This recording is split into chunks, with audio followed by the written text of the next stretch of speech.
नमस्कार, मेरा नाम प्रकाश है। आप टुडे बिहार न्यूज देख रहे हैं। बिहार विधानसभा चुनाव के अब खत्म होने के बाद एग्जिट पोल सामने आ गए हैं और एग्जिट पोल में बिहार में महागठबंधन को बढ़त दिख रही है।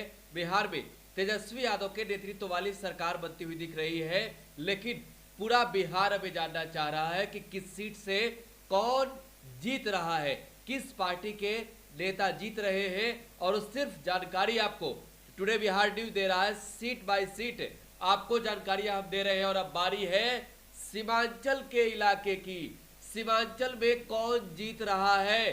सीमांचल के जो 24 विधानसभा सीट है, पूर्णिया, कटिहार, अररिया और किशनगंज की, उन सीटों पर किसको बढ़त दिख रही है, कौन जीतता हुआ नजर आ रहे हैं। तो एक देखिए एक्सक्लूसिव आपको बताने जा रहे हैं। शुरुआत करते हैं पूर्णिया की।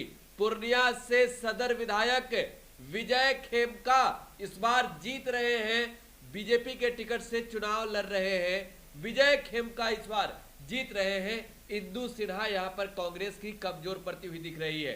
वही बात अगर हम करें पूर्णिया के धमदाहा की, तो लेसी सिंह जेडीयू की कैंडिडेट यहां पर जीतती हुई नजर आ रही है, आगे बढ़त में दिख रही है, मजबूत दिख रही है। और यहां पर राजद के दिलीप यादव कमजोर दिख रहे हैं।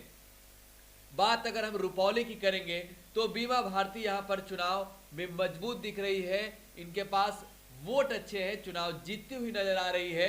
वहीं सीपीआई के विकास चंद्र मंडल को ये यहां कह सकते हैं कि पछाड़ती हुई नजर आ रही है। वहीं बात अगर हम बनमनखी की करें तो कृष्ण कुमार ऋषि भाजपा से हैं, बिहार में मंत्री के पद को भी सुशोभित किया है और ये चुनाव जीतते हुए नजर आ रहे हैं। उपेंद्र शर्मा आरजेडी के यहां पर कमजोर पड़ते हुए दिख रहे हैं। साथ ही आगे बात हम करेंगे कस्बा की, तो कस्बा से अफाक आलम कांग्रेस के टिकट से चुनाव लड़ रहे थे और यहां पर मजबूत दिख रहे हैं, स्थिति उनकी मजबूत है। हिंदुस्तानी अवाम मोर्चा के कैंडिडेट राजेंद्र यादव कमजोर पड़ते हुए दिख रहे हैं। वही बात हम आगे करेंगे अब वायसी की, तो वायसी से अब्दुस सुब्रान चुनाव जीतते हुए नजर आ रहे हैं, आरजेडी के टिकट से चुनाव लड़ रहे थे और यहां पर विनोद यादव भाजपा के कमजोर दिख रहे हैं। बातें अगर हम आगे करेंगे अब सीधे अमौर विधानसभा सीट की, तो अमौर से अब्दुल जालिम मस्तान चुनाव यहां पर मजबूती से लड़ते हुए दिख रहे हैं और इनके पक्ष में वोट भी पड़े हैं, कांग्रेस के टिकट से चुनाव लड़े हैं। और यहां पर सबा जफर जेडीयू की कमजोर पड़ती हुई दिख रही है। बात कोचाधामन की करेंगे, शाहिद आलम आरजेडी के यहां पर मजबूत दिख रहे हैं और मुजाहिद आलम जेडीयू के कमजोर दिख रहे हैं। आपको बता दें कि शाहिद और मुजाहिद एक ही परिवार से आते हैं, रिश्ते में भाई हैं। वही बात हम आगे करेंगे किशनगंज सीट की, तो इजराहुल हुसैन यहां पर मजबूत दिख रहे हैं, कांग्रेस के टिकट से चुनाव लड़ रहे थे और स्वीटी सिंह भाजपा की कमजोर पड़ती हुई दिख रही है।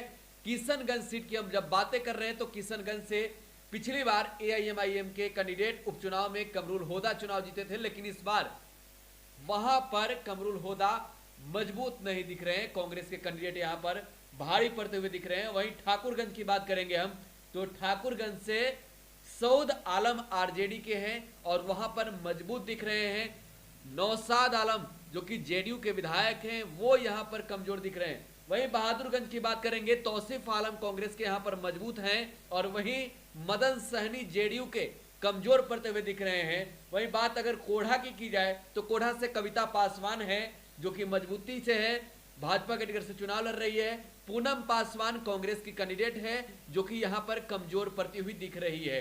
वही बातें आगे मनिहारी की कर लेते हैं। देखिए मनिहारी में साधु सुमन यहां पर जेडीयू के चुनाव में मजबूत स्थिति में है और इस बार लोगों ने उनका समर्थन दिया है, वोट किया है। मनोहर प्रसाद सिंह यहां पर कांग्रेस के कमजोर पड़ते हुए दिख रहे हैं। वहीं बरारी की बात करें तो विजय सिंह निषाद जेडीयू के टिकट से चुनाव लड़े और स्थिति मजबूत है इनकी, यहां पर चुनाव जीत सकते हैं।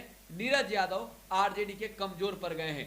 प्राणपुर विधानसभा सीट की हम बात करेंगे, प्राणपुर से निशा सिंह बीजेपी की यहां पर मजबूत दिख रही है, विनोद बाबू की पत्नी है और यहां पर वो मजबूत दिख रही है। वहीं तौकीर आलम कांग्रेस के यहां पर कमजोर हो गए हैं, मजबूती नहीं दिख रही है इनमें।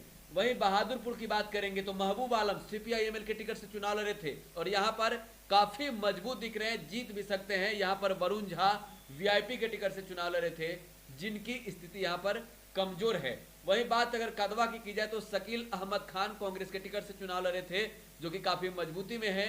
वहीं जेडीयू के सूरज प्रकाश राय यहाँ पर कमजोर हो गए हैं। कटिहार की बात करेंगे, तारकेश्वर प्रसाद भाजपा के टिकट से चुनाव लड़े और इस बार मजबूत है उनकी स्थिति। राम प्रकाश महतो आरजेडी के यहाँ पर कमजोर है, उनके सामने मजबूती नहीं दिख रही है। फॉरबिसगंज की बात करेंगे, फनीश्वर नाथ रेणु का इलाका, यहाँ पर विद्यासागर केसरी भाजपा के मजबूती से चुनाव लड़ रहे हैं और जीतते हुए नजर आ रहे हैं। जाकिर हुसैन कांग्रेस के यहाँ पर कह सकते हैं कि पिछड़ रहे हैं, इनको पछाड़ दिया है भाजपा के कैंडिडेट ने।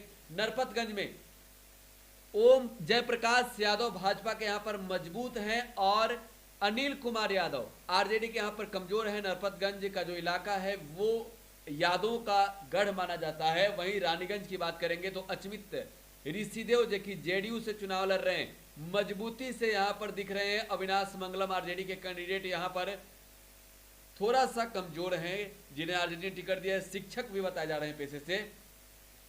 जोकिहाट से शाहनवाज एआईएमआईएम के कैंडिडेट मजबूत दिख रहे हैं। सरफराज आरजेडी के यहाँ पर कमजोर दिख रहे हैं।